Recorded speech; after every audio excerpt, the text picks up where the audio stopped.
un des troisièmes points de cette loi, un point essentiel, qui veut changer le modèle social français, c'est de dire demain, pour exercer des missions de service public, on ne veut plus de fonctionnaires, on recrutera des contractuels. N'oublions pas qu'en 1946, quand nous avons créé le statut général des fonctionnaires,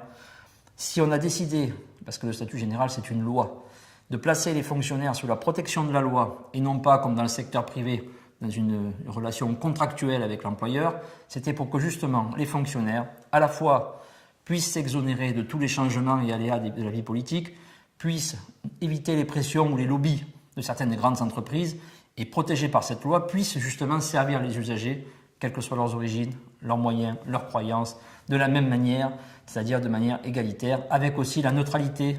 l'indépendance qui convient à tout ça, c'est-à-dire à la mission de service public et à l'égalité de traitement de l'usager.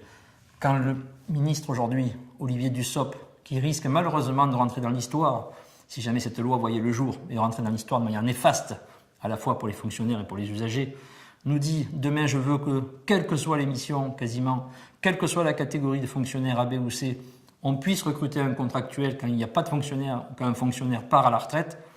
Et il nous dit en plus des contractuels précaires, puisque ce qu'il propose, c'est comme dans le secteur privé avec la loi travail,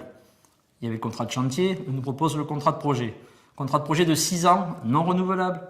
non CDIsable et non titularisable.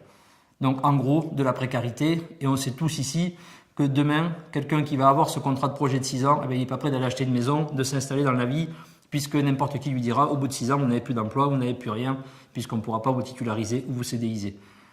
Donc à la fois, bien sûr, il y a le côté précaire de cet emploi, mais à la fois, il y a surtout, ne l'oublions pas, le fait que le statut général des fonctionnaires, ça porte les valeurs de la République,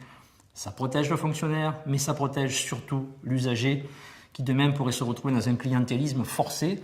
Et ne l'oublions pas aussi, dans la fonction publique, il y a la haute fonction publique. Et si la haute fonction publique demain devait se résumer à la fonction publique des copains, c'est-à-dire que ceux qui sont au pouvoir recrutent par contrat pour diriger leur politique publique,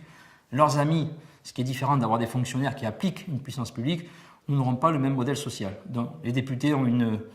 tâche énorme sur ce dossier, une responsabilité forte. Quand il y a un corps de fonctionnaires constitué, continuons de recruter des fonctionnaires.